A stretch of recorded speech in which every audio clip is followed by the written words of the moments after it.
warahmatullahi wabarakatuh. Perkenalkan, nama saya Novi Indriani. Saya dari kelas Manajemen Pemasaran Reguler 5B.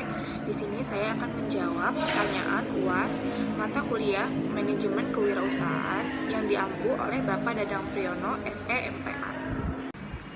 Yang keempat yaitu jelaskan analisa disertai dengan dana bagaimana peluang ekonomi badan usaha milik desa atau BUMDes, serta berikanlah contoh BUMDes yang berkembang saat pandemi COVID-19 ini. Jawabannya itu peluang ekonomi BUMDes di masa pandemi memajukan badan usaha milik desa atau BUMDes untuk meningkatkan ekonomi desa bukan hanya tugas pemerintah semata. Apalagi dalam kondisi pandemi COVID-19 membutuhkan kerjasama dan dukungan dari banyak pihak termasuk dari sektor swasta. Ada 5 masalah dalam pengembangan produk unggulan desa yang dikelola oleh desa dan BUMDes, yaitu yang pertama rendahnya skala ekonomi, yang kedua lemahnya akses pasar, yang ketiga jalur distribusi yang panjang, yang keempat rendahnya sarana pasca panen, dan yang kelima kesulitan permodalan. Contohnya strategi BUMDes wisata Banyuwangi hadapi pandemi. Pada bulan Februari tahun 2020, virus COVID-19 belum sampai ke Banyuwangi. Saat itu, pengurus badan usaha milik desa atau BUMDes Ijen Lestari Desa Taman Sari, Kecamatan Licin, Kabupaten setempat masih percaya diri. Uang kas sebesar 150 juta rupiah digunakan untuk perbaikan infrastruktur destinasi wisata alam lokal andalan mereka, Sendang Seruni. Virus COVID-19 mulai masuk Jawa Timur, efeknya seluruh destinasi wisata di Banyuwangi harus ditutup. Uang kas BUMDes terus menipis, tak ada catatan pemasukan dari unit usaha pariwisata yang menjadi andalan sejak 2015 lalu itu. Di sisi lain, Ketua BUMDes juga harus memikirkan puluhan rekan kerja yang harus dibayarkan setiap bulan, apalagi masuk bulan Ramadan, kemudian Lebaran Idul Fitri yang harus diberikan THR. Tidak ambil diam, Ketua BUMDes kembali atur strategi. Dia memanfaatkan sepinya kunjungan wisata akibat pandemi untuk berbenah. Pemasukan unit usaha di sektor pariwisata yang jadi andalan mulai dari tiket masuk, menuju jalur wisata Kawah Ijen, Sendang Seruni, mitra homestay masyarakat, usaha mikro jajanan lokal diperbaiki secara fisik maupun manajemen. Dia mengibaratkan ada kesempatan jeda untuk istirahat dan memperbaiki internal unit usahanya. Wisata belum dibuka dan saat semua dikerjakan secara virtual, Ketua BUMDes justru merekrut anak-anak muda terlatih yang lebih paham teknologi informasi. Ia ingin anak-anak muda ini bisa memperkuat pemasaran pariwisata di era digital. Masuk di bulan Juni, pemerintah Kabupaten Banyuwangi mulai membuka destinasi pariwisata dengan kebiasaan baru, yaitu mematuhi segala protokol kesehatan mencegah COVID-19. Berbagai simulasi digelar di berbagai destinasi. Siapa yang siap, dia akan mendapatkan sertifikasi normal baru. BUMDes Taman Sari yang sudah menyiapkan infrastruktur wisata Sendang Seruni dan memperkuat marketing dengan merekrut anak-anak muda mulai menuai hasil. Tidak disangka di bulan Juni kunjungan wisata ke Sendang Seruni menjadi urutan kelima paling banyak dikunjungi di Banyuwangi. Meski pariwisata dibuka saat pandemi, protokol kami awasi dengan ketat. Petugas pakai masker, face shield, termogan, pengunjung wajib pakai masker, semua aturan protokol dijalankan.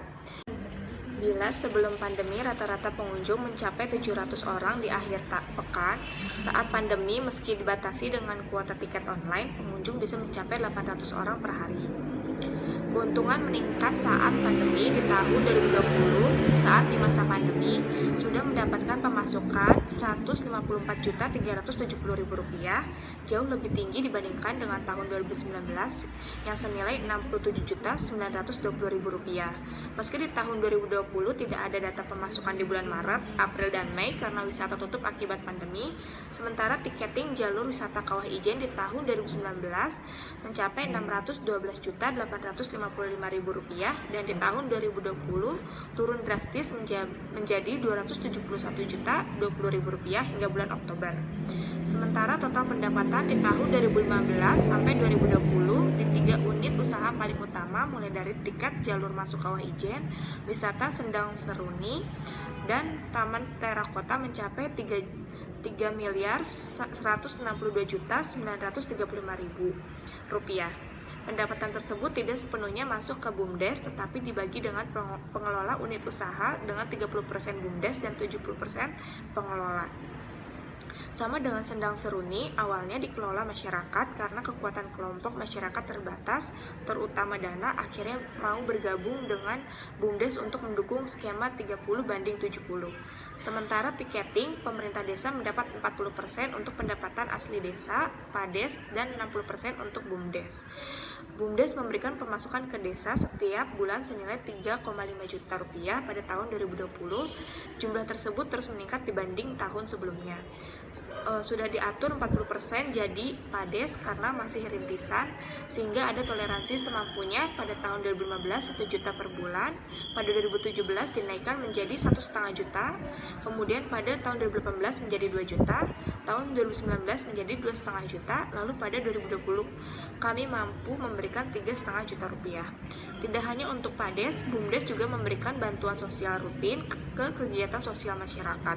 Kami dukung pendanaan pengajian desa 6 bulan sekali, kemudian 10 masjid tiap bulan 1 juta, tidak hanya ke desa, penyediaan masker seperti untuk orang punya hajat. Mengembangkan unit usaha lain. Di masa pandemi banyak kucuran bantuan dana dari pemerintah daerah. Sendang Seruni ini yang jadi booming dilirik Dinas Pariwisata. Sebulan lalu dapat bantuan pelatihan 200 juta, Bapeda 50 juta. Semua mengalir ke wisata Seruni karena belum sempurna ditata. Pemerintah desa Taman Sari juga mendukung pengembangan BUMDes. Tiap tahun desa memberikan dukungan finansial senilai 50 juta per tahun dari APBDes. Desa juga memberikan bantuan fisik seperti pembangunan guest house senilai 350 juta rupiah. Selain itu, bantuan dari perbankan juga mengalir mulai dari BCA, BRI, BNI, dan Bank Indonesia.